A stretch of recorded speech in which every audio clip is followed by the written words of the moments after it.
Welcome To the Foothills, a Colorado lifestyle and real estate podcast featuring mountain home real estate broker Robert Martin, who has over 25 years of experience assisting clients reach their goals and move forward.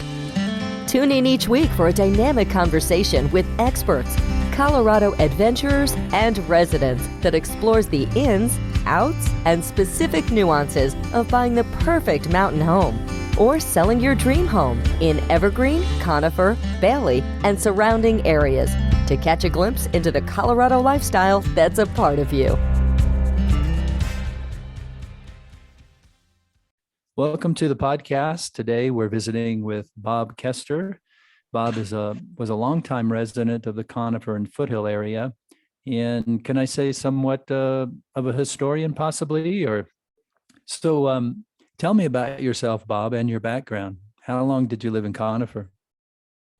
Well, I was born in 1926 on a ranch 4 miles from Pleasant Park School to the southeast.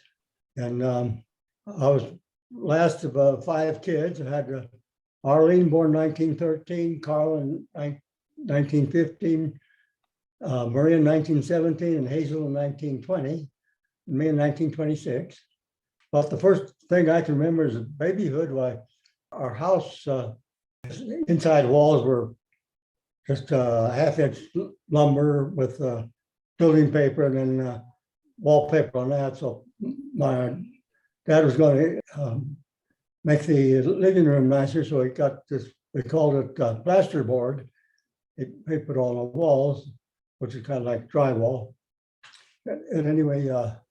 He took down the corner shelf that had the clock and the ink and all that, and put it in the downstairs bedroom.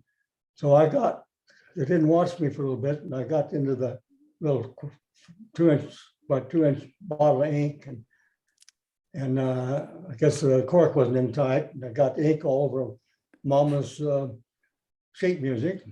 Oh no! The next problem I can remember getting into was. Had a new linoleum rolled out, laid on the dining room, living room floor. And Uncle Fritz had given me a little scooter, a little wheelbarrow. And I was sitting in that and scooting along and making marks on that linoleum. And Papa said, "Well, don't do that anymore." Showed me what was happening. Well, I forgot and I did it again. Well, he took me over his lap took my pants down and gave me five slaps on the bottom. You know, I could look at his face and there wasn't any expression in his face. And Mama always would help me when I got in trouble, but she was too busy in the pantry to help me. Bob, did you go to school at Pleasant Park School? I went to school there. My Arlene, when she was ready to go to school, while my cousin stayed with us, and she had a donkey. She was about 6 years older than Arlene. So they rode the donkey to school. Oh boy. And then when I started school, I was in first grade, while Hazel was in 6th grade. And she took me on horseback to school. I rode behind the saddle. And it's 4 miles. And there's 8 gates to go through in between. You go through 5 different parties of private property. So that was my experience of going to first grade. How long would that take you to get to school on horseback? Oh, it was with the gates and everything, it was close to an hour each way. What would you do when it was when the weather was bad? Would you drive to school then, or We didn't let's say it drive. was no? Okay, It was too bad to go by horseback. It didn't go anywhere. gotcha. Okay, that makes sense. They never drove us to school. Hmm. If we started school in about the 1st of May and went through the Christmas program in December, then I can remember going to the Christmas program. My mama wanted to go one more time on the sled, so we took the sled with the team of horses that time, went to the Christmas program. Normally we had a 1920 Dodge that we had to drive touring car to take. How long did you go to school there? And did you go to high school elsewhere? Or? I went to, there, you didn't have, high school wasn't available, and Evergreen was too far to commute for us. So Arlene and Carl, they're going to start next school, while they stay with my aunt and cousin in Littleton and go to school. And then I did that a couple of years, and then my mom rented a house. Folks rented a house down there, and my mom stayed down there and with them in a house so they could go to school. And then when I was then for my second, I went to school with Hazel in second grade, and then she was ready to go to high school. And then I stayed with Mom and the kids. Then I went to second grade in Littleton. Then I went back home then, and since I was by myself, they didn't let me go by myself to school. So my mom taught me at home, third, fourth, and fifth grade. And then sixth grade, my brother and brother-in-law, they were working for the government jobs, the PWA. They only got $1 a day. They got another $1 a day if they had a team of horses. And anyway, they decided they want to do something different, so they rented a farm in Broomfield. They went there, and anyway, that first year, then the next year, while they gave up on that, my folks went down there and took care of that. And then I went to Broomfield School for sixth grade. Then I went back up to Pleasant Park for seventh and eighth grade. What about high school? Then for high school, I stayed with my aunt and uncle in Arvada to go to high school the first year, and then the second year, my folks got an opportunity to take care of the Jefferson County poor farm, so they went down there and took care of that, and then I could ride the streetcar to Arvada High School from there.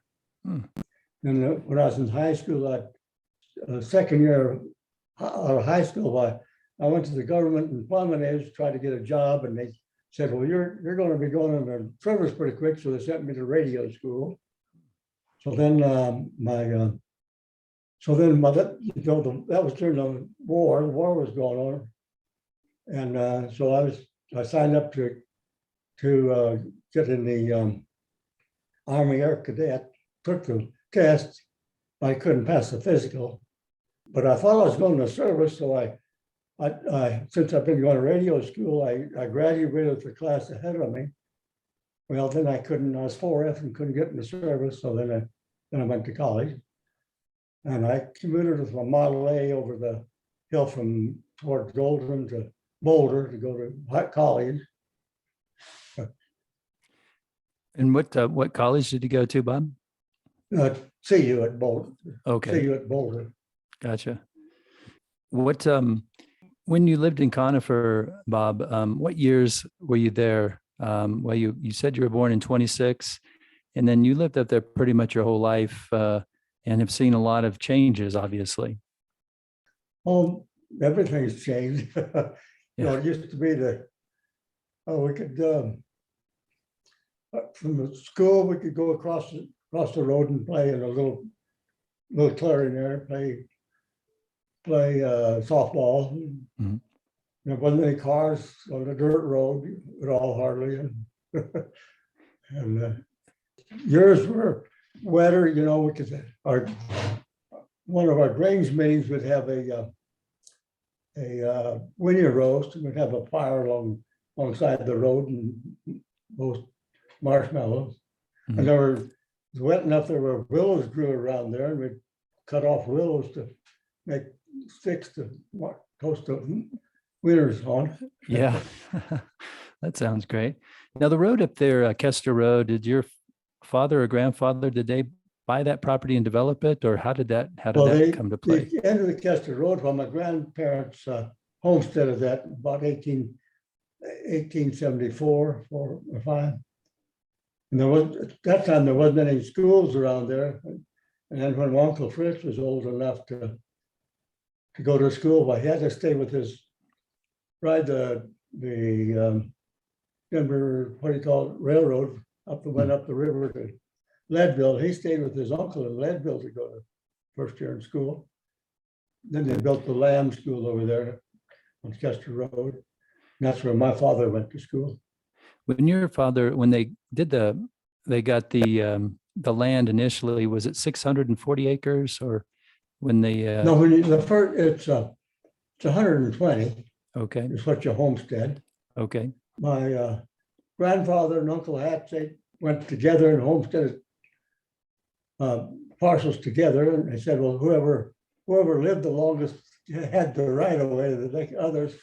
So that way, my grandfather had 320 acres then to start with. And then my father homesteaded right alongside the Chester place, but my Uncle Fritz homesteaded alongside of the Isaiah Green place, which is close to the schoolhouse where I lived. And my dad bought that from the Isaiah Green family.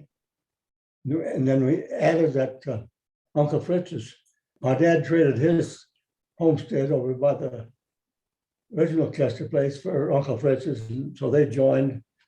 So we had that 120 plus his 120. So that's what we had. And then there was an isolated 40 there right beside the house that my dad bought from the government.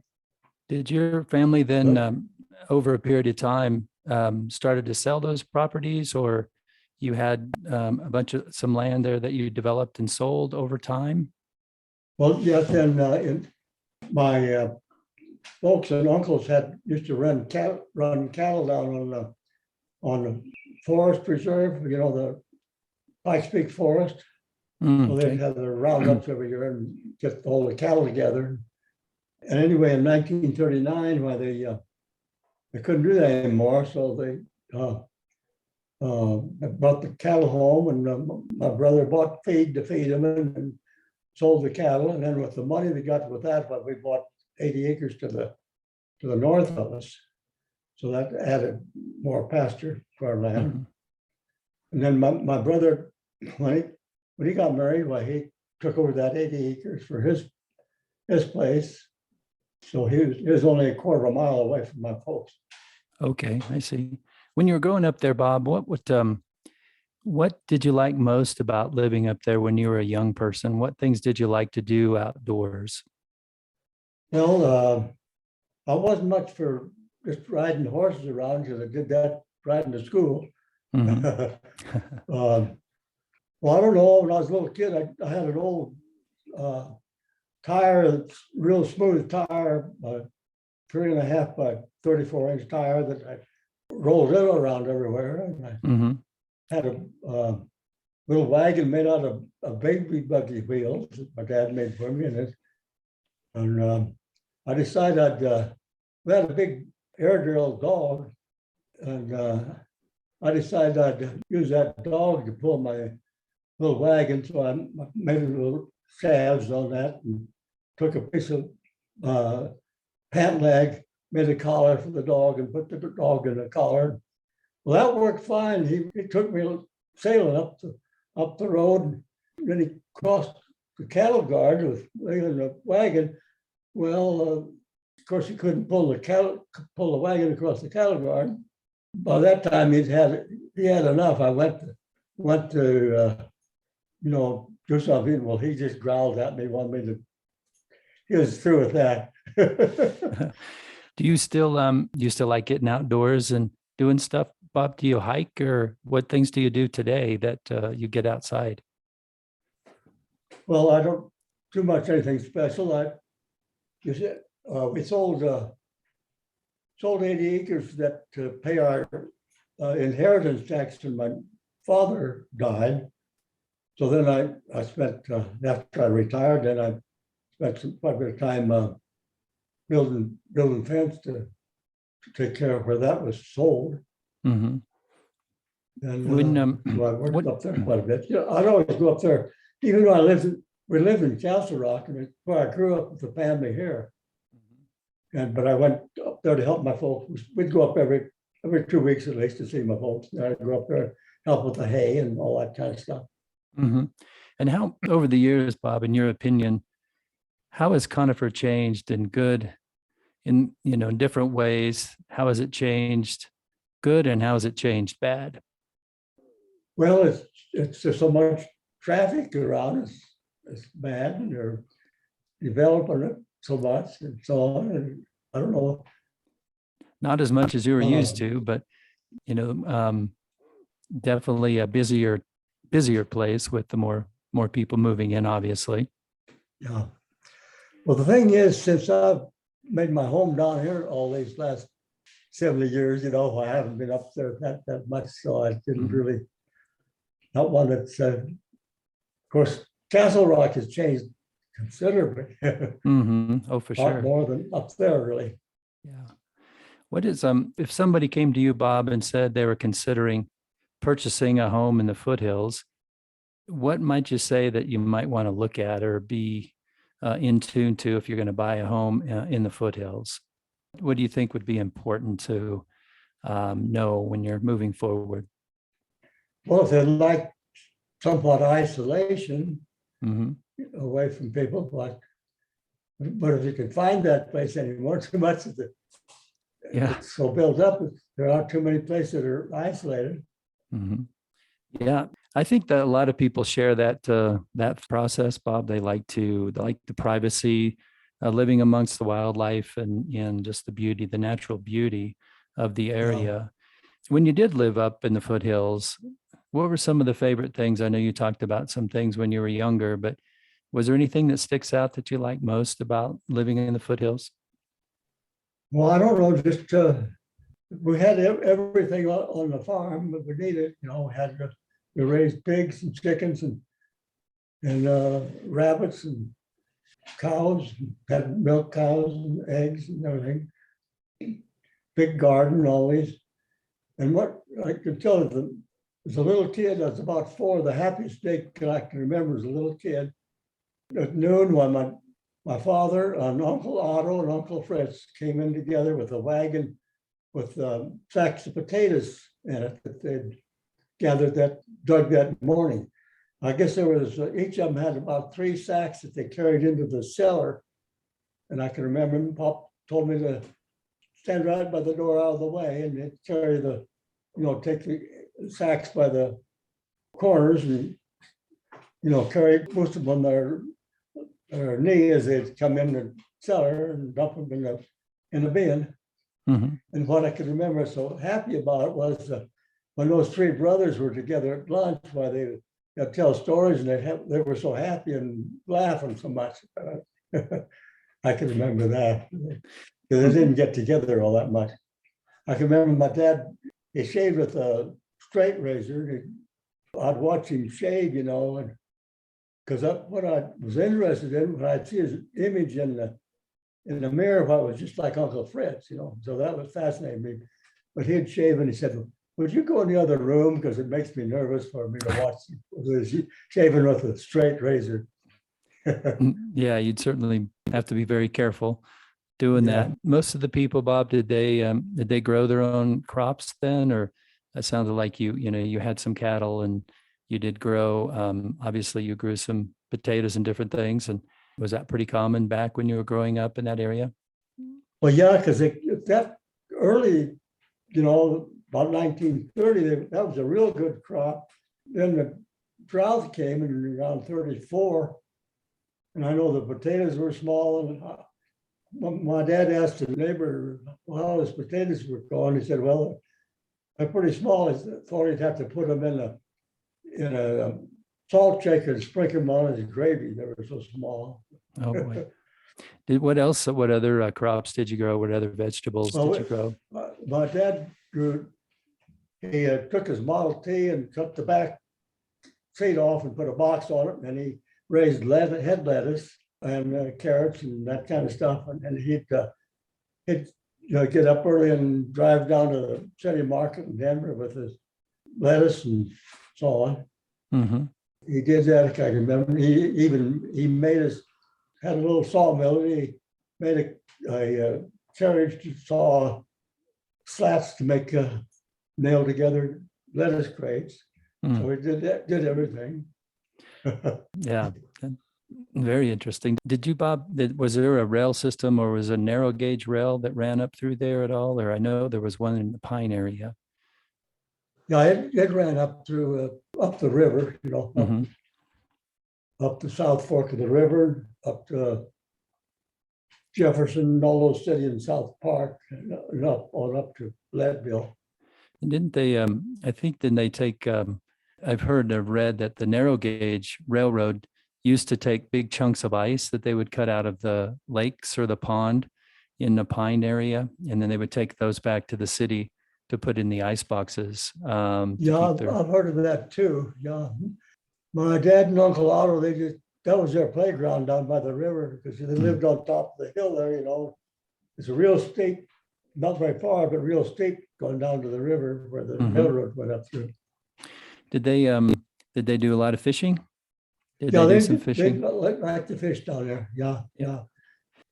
Told about stories of the railroad, there, all those little sidings, there was a little beer joint and so on, Mm-hmm. So told about this one guy came up he came up horseback up the railroad, and he'd stop at the first place and he'd buy his drinks and they'd offer him $100 bill. Well, of course they couldn't cash it. We went up to the next place and he tried that. Well, then he got smart and wired the next place above there up at Dome Rock or where it was. That said, well, this guy's coming up here with $100 bill, be able to take care of him when he comes. So when he got to the next place, I said, oh yeah, we can handle it. So they got all the people bringing their silver dollars. So he was counting out 100 silver dollars, and they said, well, we got, that'd be pretty heavy to carry back on his saddlebag. So I said, well, I think I got change. I said, no, you've been doing this, you can take this. No, I'll change your $100 bill. For sure. And then It's good Pops learned, strategy. Pops learned, they used to have beer in beer bottles that had corks. So Pops would gather the corks from the places there and put them in a gunny sack. And that made it afloat so he could learn to take that on the river, learn to swim on the river with the corks in the gunny sack. You mentioned earlier, Bob, the WPA, your brothers worked with the WPA. What exactly was that and how did that work? Well, they were redoing the road from Conifer over to Evergreen. And they were people would be there with their pick or shovel, or if you had a team of horses, well, you'd either have a plow or a Fresno to scoop the gravel and put it where you want on the road, instead of using dozers and so on. That's where they did it. So they helped out my brother took a team over there. They helped to just build kind of the infrastructure, the roads and stuff back then, was what the WPA helped with. Yeah, right. Well, yeah, you've seen a lot of changes, Bob, certainly, and I appreciate you spending some time with us today and sharing some of your stories. Is there anything that you'd like to add before we go today? Well, a lot of stuff, like vegetables in the garden of all kinds, and raspberry bushes and so on. We had that, and had to learn to eat all the vegetables. I liked everything, but the way my mom fixed carrots. Yeah, probably couldn't be a picky eater, huh? Too much of a picky eater. Yeah, well, normally I help myself, and my mom fixed my plate. I was just, 7, 8 years old. I said, well, I don't have to eat that. I knew I'd said the wrong thing. Well, rather than apologize, I ran out the front door and hid behind a rock there. And I waited a long time till I knew my dad had to go back to work. Well, finally, I came back to the house, where he didn't have to go back to work so fast that day. So he gave me a spanking. Said, you'll appreciate the hard work Mama does for us. You learned a lesson there for sure. So only 2 spankings I got. Yeah. Well, Bob, I just want to say thank you very much for sharing your stories. I appreciate you taking time today. And I just wanted to say thank you. Well, thank you very much. To the Foothills, a Colorado lifestyle and real estate podcast. On the podcast, I interview real estate experts, Colorado adventurers, and residents who enjoy the serenity and lifestyle of living in our mountain communities. Tune in each week for a conversation that explores the ins and outs of buying the perfect mountain home or selling your dream home, and catch a glimpse into the Colorado lifestyle that's a part of you.